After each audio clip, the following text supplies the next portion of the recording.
Conte de fées en français. Connais ta valeur. Il était une fois, dans une petite ville, vivait un jeune homme du nom d'Alan. Alan était un travailleur acharné et mettait tout son cœur et toute son âme dans son travail à l'entreprise de chaussures où il était employé pendant ces 5 dernières années. Mais son travail acharné et son dévouement n'étaient jamais appréciés, peu importe combien il essayait.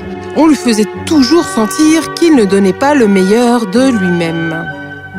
Alan, les dessins de la nouvelle collection de chaussures pour enfants, est-ce qu'ils sont prêts?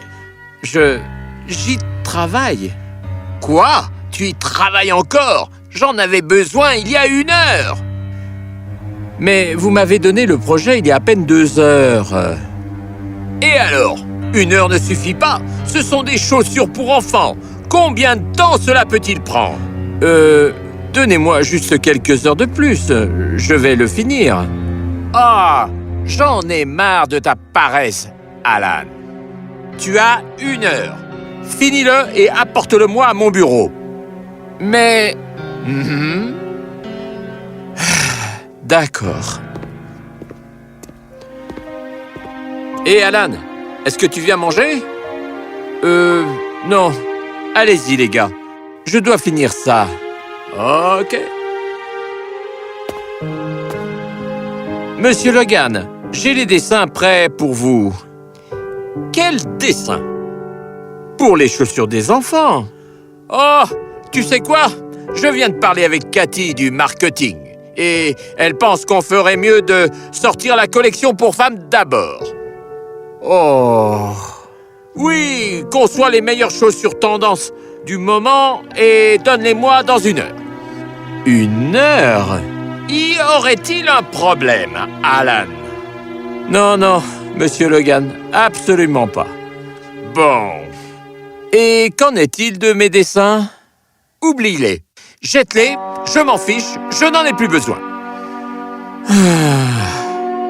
Oui, c'est comme ça que le pauvre Alan était sous-évalué au travail. Il travaillait tellement tard, alors que tous ses collègues partaient.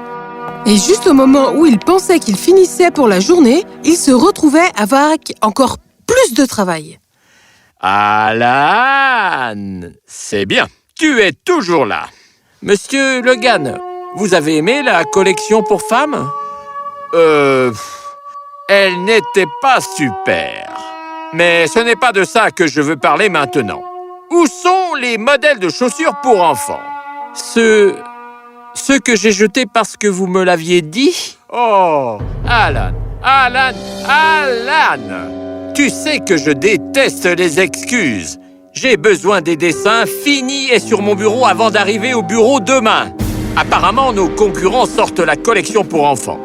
On doit être dans les magasins avant eux. Compris?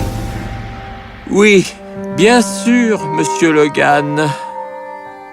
Bon, maintenant, si tu veux bien m'excuser, je suis en retard pour une fête. Au revoir, monsieur Excuse.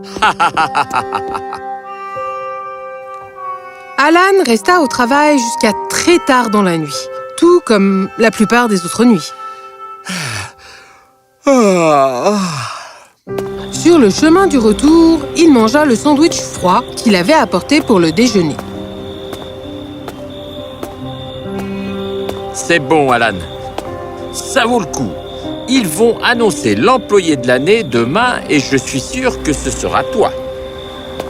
Alan vivait avec sa mère dans un petit appartement et la vie n'était pas très facile pour eux. Alan, c'est toi? Oui, maman. Je suis désolé, je suis encore en retard. Je vais cuisiner quelque chose pour toi. Voilà, maman. Je vais chercher tes médicaments. Le propriétaire est venu à nouveau. Il a besoin des 3 derniers mois de loyer. Sinon, nous devrons quitter la maison. Oh, ne t'inquiète pas, maman.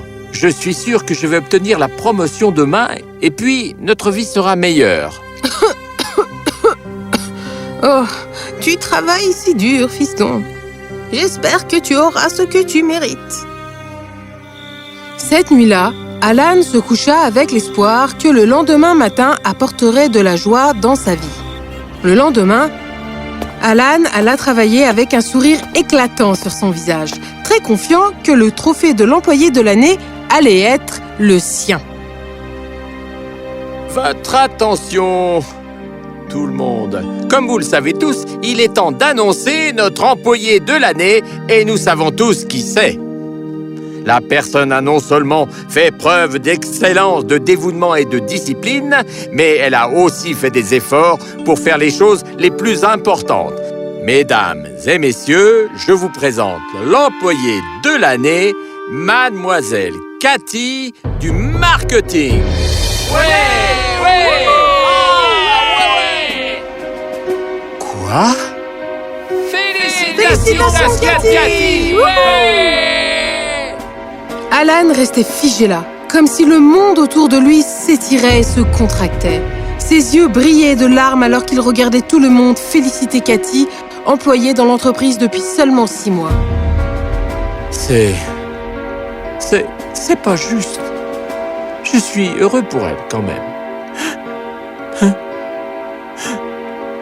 Alan marchait sur la route, sans but, perdu dans ses pensées.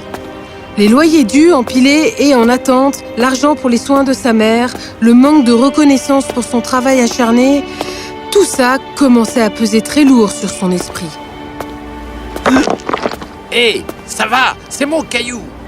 Oh, je suis désolé, je ne me rendais pas compte. Je vais vous le chercher. Voilà, toutes mes excuses. Ah, Dieu merci, ces courbes n'ont pas été ébréchées. Oh, mon précieux caillou. Est-ce que je peux vous demander qu'y a-t-il de si spécial dans ce morceau de caillou ordinaire? Ordinaire? Mon garçon, il n'y a rien dans ce monde qui est ordinaire. Tout a sa propre valeur unique si vous le mettez au bon endroit. Je ne comprends pas.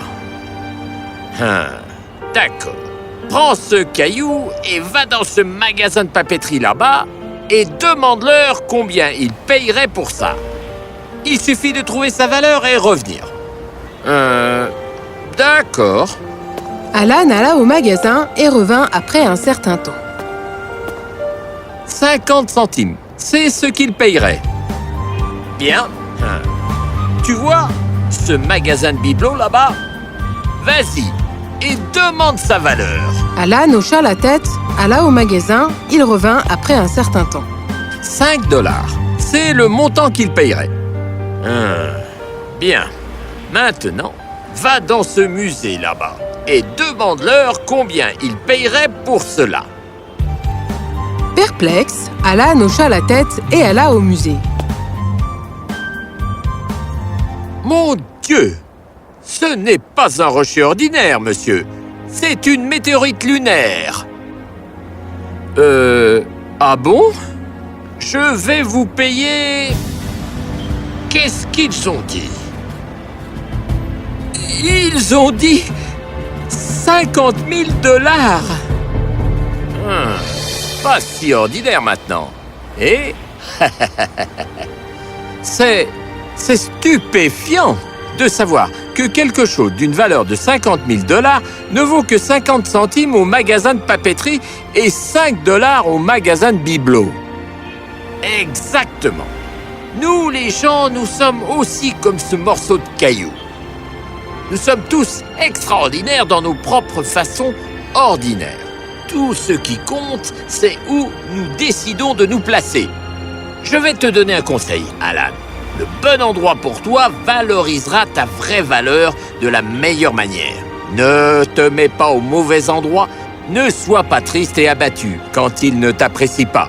Détends-toi et tu sauras quoi faire. Souviens-toi bien de ça. Mais comment connaissez-vous mon nom? Alléluia, Alléluia, Alléluia, Alléluia. Mais où est-il allé? Alan chercha le vieil homme du regard autour de lui, mais il ne le trouvait nulle part. Et à ce moment, un courant d'air, aussi doux que la soie, frôla son visage et Alan se leva résolu. Sa détermination lisible sur son visage pour la première fois ce jour-là. Il mit la pierre dans sa poche et alla dans son bureau. Et non, il ne retourna pas travailler là-bas. Il alla chercher son sac et il dit à Monsieur Logan que désormais, il ne travaillerait plus ici. Attends, mais... Hé! Alan trouva un nouvel emploi dans une autre entreprise de chaussures qui non seulement appréciait ses compétences, mais aussi respectait sa personne. Il effaça toutes ses dettes et engagea une infirmière pour s'occuper de sa mère à plein temps. Désormais, Alan n'était pas simplement heureux, mais satisfait, parce qu'il avait finalement découvert sa vraie valeur et qu'il était à un endroit où tout le monde le faisait aussi. Quant au morceau de rocher, Alan le garda toujours avec lui comme rappel de l'homme qui lui avait donné une grande leçon. Le bon endroit valorise sa valeur de la bonne façon.